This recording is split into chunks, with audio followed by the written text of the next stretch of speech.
The silent manor, লেখনীতে ডাইনি ইমরোজ লাখি। পর্ব সংখ্যা ৭০। সকালটা নিতান্ত একা। প্রতিদিন সকালে যে একটি সোনালি আলোক রেখা সূর্য নিয়ে হাজির হয়, যার সবটুকু উষ্ণতা গায়ে পড়ে ভুবনের মাঝে সারা দেয় নতুন একটি দিন। আজ আর সেই সূর্যকিরণ নিয়ে হাজির হয়নি। সকালটা কুয়াশার চাদরে ঢেকে আছে। গতকাল অবধি চৌধুরী বাড়িটি জুড়ে ছিল হই হুল্লোড়, আমেজ উন্মাতাল। আজ তা কেবলমাত্র নিস্তব্ধ আলিঙ্গন ঘেরা একটা পরিবেশ। এটাই কি হওয়ার ছিল? শূন্যতা ঘেরা স্বপ্নগুলো হাতছানি দিচ্ছে চারপাশ। শহর থেকে ডাক্তার, গ্রামের অন্যান্য হাকিমকে আনা হয়েছে। ওনারা জানান মায়ার কথা বলতে পারবে না। অতিরিক্ত আত্মঘাতীতে ধাক্কায় শক পেয়ে মানুষের শরীরে যে এমন গুরুত্বপূর্ণ পরিবর্তন ঘটে, যার ফলে অনেক সময় সে কথা বলতে পারে না। শক আসলে এমন একটি অবস্থা যেখানে শরীরের গুরুত্বপূর্ণ অঙ্গগুলো, বিশেষ করে মস্তিষ্কে পর্যাপ্ত রক্ত অক্সিজেন পায় না। এমন প্রভাব সরাসরি মানুষকে অবচেতন বা চিন্তাক্ষম করে ফেলে, কথা বলার ক্ষমতা হারিয়ে ফেলে। শকের সময় রক্তচাপ হঠাৎ করে অনেক কমে যায়, ফলে মস্তিষ্কের রক্তপ্রবাহ বাধাগ্রস্ত হয়। মস্তিষ্ক ঠিকঠাক কাজ করতে পারে না, কথা জড়িয়ে আসে, অথবা একেবারেই কথা বলতে পারে না। অনেক ক্ষেত্রে রাগী মানুষ শুধু চোখ মেলে তাকিয়ে থাকে, রোগী মানুষ কিন্তু প্রশ্নের উত্তর দিতে অক্ষম। এছাড়াও শকের কারণে স্নায়ুগুলো সাময়িকভাবে বিকল হয়ে যেতে পারে। কথা বলার জন্য জিহ্বা, গলা, মুখের পেশি নিয়ন্ত্রণহীনভাবে সূক্ষ্ম সমন্বয় দরকার। শকের প্রভাবে এই সমন্বয় নষ্ট করে মানুষ কথা বলার শক্তি হারায়। কিছু ক্ষেত্রে শক মানসিক কারণেও হতে পারে। ভয়াবহ দুর্ঘটনার প্রিয়জনকে হারানো, চরম মানসিক আঘাত পেলেও গভীরভাবে শকে পড়ে যায় মানুষ। আবার গুরুত্বপূর্ণ আঘাত, অতিরিক্ত রক্তক্ষরণ, মাথায় আঘাত বা স্ট্রোক শক হতে পারে। এই ধরনের রোগীদের জীবনহানির সংখ্যাও থাকে। ডাক্তার এবং হাকিম এসব জানান। ডাক্তারকে গতকাল রাতেই কল করা হয়েছিল। তাদের বক্তব্য শুনে সবাই থমকে যায়। শ্যালক তো বারে বলছিল, আমার মীরকে একটু দেখুন, ও হয়তো বেঁচে আছে, চিকিৎসা করলে হয়তো বাঁচবে। ডাক্তার বলেন, মীর আর নেই। শত চেষ্টা করে ডাক্তার কবিরাজ যা দেখেন, সে আর বেঁচে উঠবে না। তার বক্তব্য শুনে পুরোপুরি সব স্তব্ধ হয়ে যায়। রাফিদ ও আহির পাশাপাশি বসা, মীরের মৃতদেহটা বৈঠকখানার মাঝখানে রাখা, সাদা চাদরে ঢাকা তার দেহখানি। গ্রামের মানুষরা উঠানে এসে ভিড় জমিয়েছে। গতকাল সদ্য বিবাহিত দম্পতি, তাৎক্ষণিক বিচ্ছেদে সে সবাই কাতর, ভাবছে, বলাবলি করছে, কেউ বা মুখে আঁচল চেপে কাঁদছে। গতকাল বিয়ে হলো, আর আজ একজন লাশ, একজন জীবন্ত লাশ। রাফিদ সাদা হয়ে বসে আছে, মীরের দেহের পাশে বসা। সাদা চাদরখানা মুখের উপর থেকে সরিয়ে ফেলল। রত্নখচিত পেন্ডেন্ট লকেটটা খুলে মেঝেতে ধপ করে পড়ে গেল। আমজাদ তাকাতেই সেদিকে। রাফিদ বলল, মীরকে সম্রাট নিষাদের বংশধরদের মধ্যে কেউ মেরেছে। হয়তো তার লক্ষ্য ছিলাম আমি, কিন্তু শেষমেশ তার শিকার হলো মীর। হয়তো নয়, তুই ছিলিস তার লক্ষ্য। আর এই খুনটা করেছে কবির সাহেব। উনি ছিলেন ছদ্মবেশী সম্রাট নিষাদের বংশধর। আজ সকালে ওনার ঘরে গিয়ে দেখি উনি নেই। এই চিঠিটি ছিল শুধু বালিশের নিচে। সেখানে সব সত্যি বলে গেছেন। উনি ভীষণ চালাক। থেমে আহির ব্যতীত কণ্ঠে পুনরায় বলল, সেদিন আমার সাথে যত দূর পর্যন্ত গিয়েছিল, দুধকলা দিয়ে কালসব পুষেছিলাম আমরা। আমজাদ এবার মীর দ্বিতীয়বার তাকালো থমাসনের দিকে। নিজেদের দিকে তাকাতেই নিজেদের কাছে যেন অপরাধী মনে হচ্ছে তার তীব্র কষ্ট হচ্ছে। থমাসনের জায়গায় নিজেকে বসালেন। মীরের নিথর দেহটার সাথে রাফিদকে বসালেন। হ্যাঁ, কল্পনায় ওনার সন্তান মারা গেছে। ভাবতে উনি ভেতর থেকে মরে যাচ্ছেন। তৎক্ষণাৎ সে কল্পনা জগৎ থেকে ফিরে আসে, চোখ ফেলে মায়ার দিকে। এক রাতেই তার চোখে মুখে রূপ সৌন্দর্য সব যেন শেষ হয়ে গেছে। মীরকে নিজের সন্তানের মতোই ভালোবাসতেন তিনিও। চলে গেছে সে, তার কন্যাকে চিরশূন্য করে। বুক ফেটে যাচ্ছে তার। আমজাদের চোখ থেকে বড় হয়ে এই অবধি বয়সীমা পার করেছে। কখনো কষ্ট যন্ত্রণা সেভাবে ছটফট করতে দেখেনি। দুঃখ ব্যতীত জীবন তারও দুঃখ কষ্ট ছিল। তার বাবা, ভাই দুনিয়া থেকে যেদিন বিদায় নিয়েছিল, সেদিন বুক থুবড়ে কেঁদেছিল ঠিকই। তবে আজকের দিনের মতো করুণ মাত্রাতিরিক্ত কষ্ট তার হয়নি। কাঁদতে ইচ্ছে করছে তার। বন্ধ ঘর দরকার।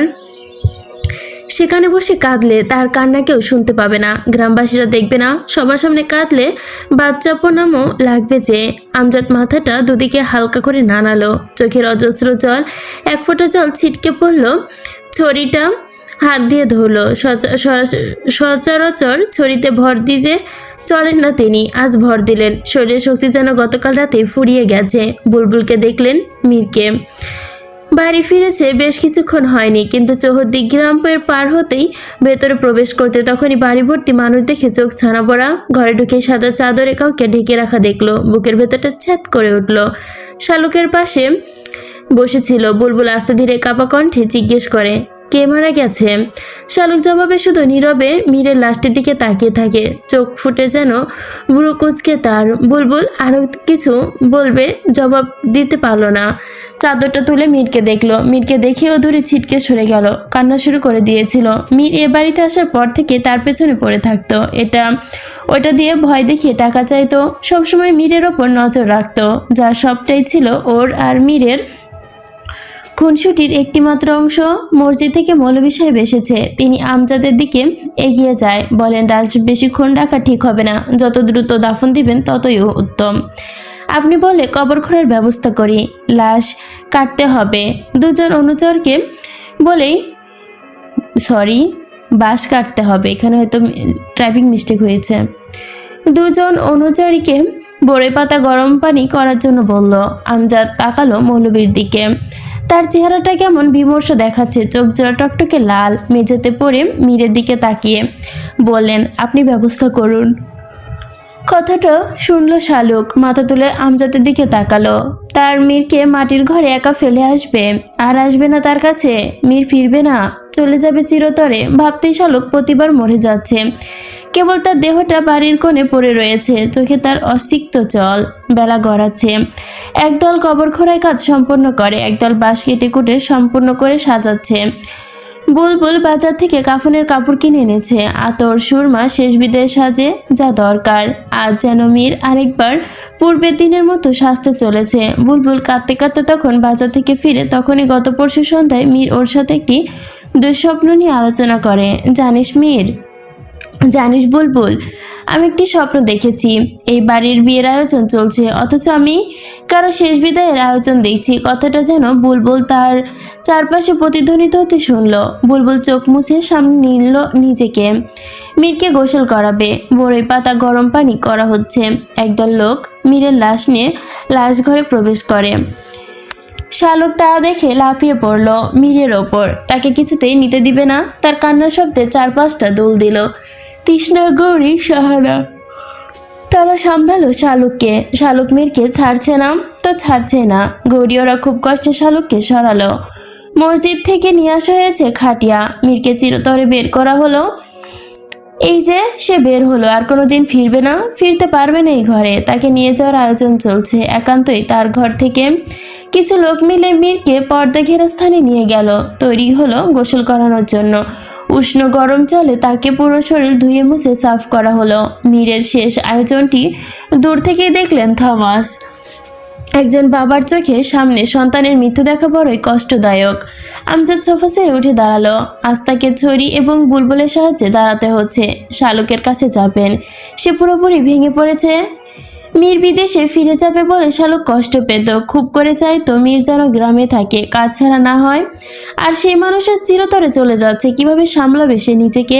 তার বুকটা কি তখনও কাঁপছে না? আমজাদ কাঁপা কাঁপা পায়ে এগিয়ে গেল সেখানে। গিয়ে হঠাৎ মেরে গেল, মায়াকে খুঁজলো। এতক্ষণ মায়া এখানেই বসা ছিল, এখন দেখা যাচ্ছে না। শোকে কি করে বসে ভেবে আমজাদ বিস্ফোরিত চোখে দোতলায় তাকালো। ছাদের এদিক ওদিক তাকালো, কোথাও নেই। রাফেদকে লক্ষ্য করে বলল, মায়া কোথায়? এই তো এখানেই ছিল বলে সেও তাকালো, দেখলো না। আমজাদ পুনরায় বললেন, দ্রুত দেখ ও কোথায়। কিছু করে বসলে। আমজাদের থেকে যেতেই রাফিদ, আহির দুজনে ছুটে ঘরের বাইরে। একজন ওপরতলা যেতেই চোখ পড়ে দোতলার দিকে। চোখের কর্ণের সাদা কর্ণের দিকে একটা কিছু দেখে প্রথমে দাঁড়ালো স্থির হয়ে রাফিদ। আহির তার পিছনে ঘুরে দোতলার দিকে দেখলো। মায়ের সাদা রঙের শাড়ি পরে রেলিং ধরে দাঁড়িয়ে আছে। চুলগুলি এলোমেলো, সাজগোজ গহনা কিছু নেই শরীরে। রাফিদ দম ফেলে বাবা বলে নরম কণ্ঠে ডাকে মায়ের দিকে চেয়ে। আমজাদ তাকান, সেই সাথে সবাই তাকায়। হঠাৎ সবার চোখ পড়লো মায়ের অন্যরকম সাজে, অন্যরকম রূপে। রঙিন দিনে মেয়েটি যেন রঙহীন হয়ে গিয়েছে। পরনে বিধবার শাড়ি, সাদার ভেতর মিশ্রিত শোক। এই মানুষটির হাসি একদিনে উঠোন ভরেছিল, সেই মানুষটি আজ যেন নিক্ষিপ্ততা হয়ে গেছে।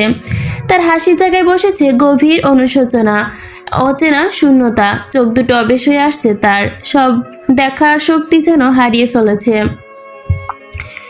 শাড়ির গহনার ভাঁজ সব এখন শেষ, শুধু রয়েছে তার জন্য সাদা শাড়ি। রাফিদ ফিসফিস করে বলল, মায়া।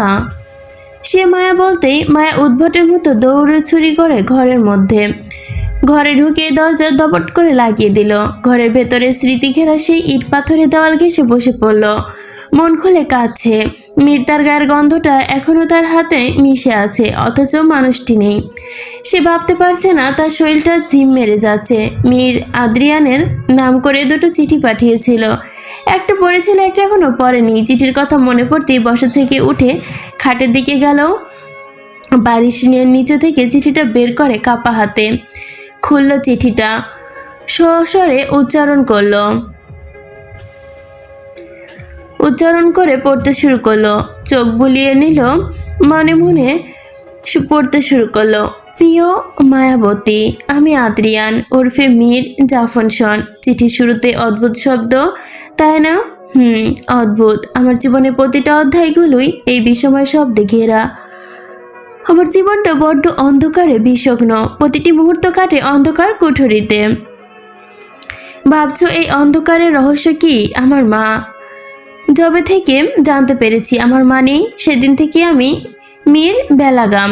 কত রাত একাকী ফুপিয়ে কান্না করেছি জানবে না, কত কষ্টে রোজ পোহাই জানবে না।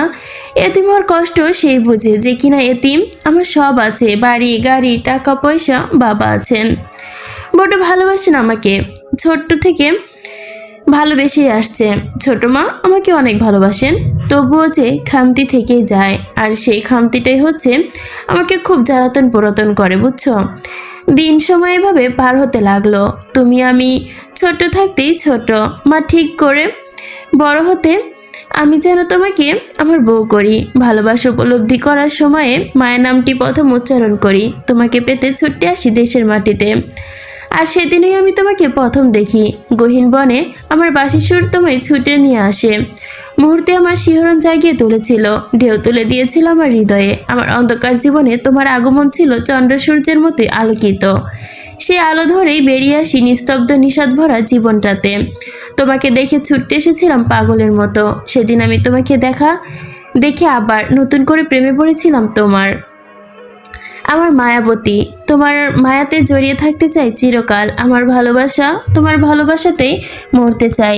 যদি কখনো মৃত্যু আসে, সেই মৃত্যু যেন তোমার হাপিত্যেশ আসে। যখন তোমার চোখে জল দেখেছি, বিশ্বাস করো, সমুদ্র আসতে পড়েছিল আমার ওপর। মস্তিষ্ক নিউরনগুলো যেন ধীরে ধীরে ছিঁড়ে যাচ্ছিল। খুব কষ্ট পেয়েছি আমি। তোমার সাথে আমার বিয়েটি আমি সবাইকে বলতে বারণ করেছি, যেন তোমাকে অবাক করতে পারি। কিন্তু দেখো, আজ তোমার চোখে জল আমাকে চমকে দিয়েছে। দরকার নেই আর অবাক করার, তোমার কষ্ট সহ্য করার ক্ষমতা এই মীরের নেই। চিঠি যখন তুমি পড়বে, হয়তো তখন তুমি আনন্দে আত্মহারা হয়ে যাবে, খুঁজবে আমাকে। জানো মায়াবতী, এই চিঠিটা লিখতে বসে বুঝলাম কিছু অনুভূতি কাগজে ধরে রাখতেও হাত কাঁপে। তবুও লিখছি, কারণ তোমাকে না বললে আমার ভেতরে ভালোবাসা যেন পূর্ণতা পাবে না। তুমি জানো, তোমার নাম ভাবলে আমার মনে এক ধরনের শান্তি নেমে আসে, যেন জীবনের সমস্ত কোলাহলের ভেতরে একটা নির্ভীক ঠিকানা পাই। তুমি আমার কাছে শুধু ভবিষ্যতের সঙ্গিনী নও, তুমি আমার বিশ্বাস, যে বিশ্বাসে ভর করে আমি আগামী দিনের পথ এগোতে চাই। আমি জানি জীবনের সব সময় সহজ হবে না, আমাদের পথ থাকবে দুশ্চিন্তায়, ক্লান্তি, হয়তো ভুল বোঝাবুঝি। কিন্তু আমি এইটুকু জানি, তোমার হাতটা ধরে সেই সবটুকু পার হওয়ার সাহস আমার আছে। কারণ তুমি আছো বলেই আমি মেয়ের এখনো বেঁচে আছি। স্বপ্ন দেখি, তোমার হাসির ভেতরে আমি অজস্রবার আশ্রয় নিয়েছি। তোমার নীরবতা দেখি গভীরতা। তুমি কথা না বললে আমি বুঝতে পারি তোমার মন আমার জন্য কতটা যত্নশীল। তুমি আমার জীবনের এক শক্তি, যে শক্তির পাশে দাঁড়াতে পারাটাই আমার জীবনের সবচেয়ে বড় সৌভাগ্য। মায়া, আমি শুধু সত্যিকারের সৎ উত্তম জীবনসঙ্গী হিসেবে তোমাকে পাশে চাই, আমার যেই শক্তিটুকু আনন্দটুকু ভাগ করে নিবে। আর যখন দিন কঠিন হবে, তখন সেই কঠিন সময়টুকু দুজনে একে অপরের সাথে ভালোবাসার শক্তি সহজ করে নিব। আমার অসম্ভব ভালোবাসার কোনো প্রদর্শনী নয়, একটা প্রতিদিনের ছোট ছোট যত্নের সম্মানে আর একে অপরের প্রতি শ্রদ্ধায় বেঁচে থাকবে, এই আমার বিশ্বাস। তুমি যেমন ঠিক তেমন করেই তোমার গ্রহণ করতে চাই। আমার মাত্র কয়েক ঘন্টা, এরপর তোমাকে সারা জীবনের জন্য আমার করে নিব। ছোট্ট একটা সংসার সাজাবো, তোমার কোল ভরে ছোট্ট রাজকন্যা রাজকুমারী আসবে, তাদের নিয়ে বাকি জীবনটা কাটিয়ে দিব। আজ তোমাকে কাটানোর জন্য ক্ষমা চাই মেয়ে, তোমাকে আজকে কষ্টটুকু হয়ে যাক আমার। এই চিঠি শেষে এইটুকুই বলবো, জীবনে যদি একটা দীর্ঘ পথ হয় তবে সেই পথটা তোমার সঙ্গে হাঁটার সুযোগ পাওয়া আমার জীবনের সবচেয়ে বড় প্রার্থনা। সবটুকু আন্তরিকতা নিয়ে তোমার হবু স্বামী মীর জাফর শোন।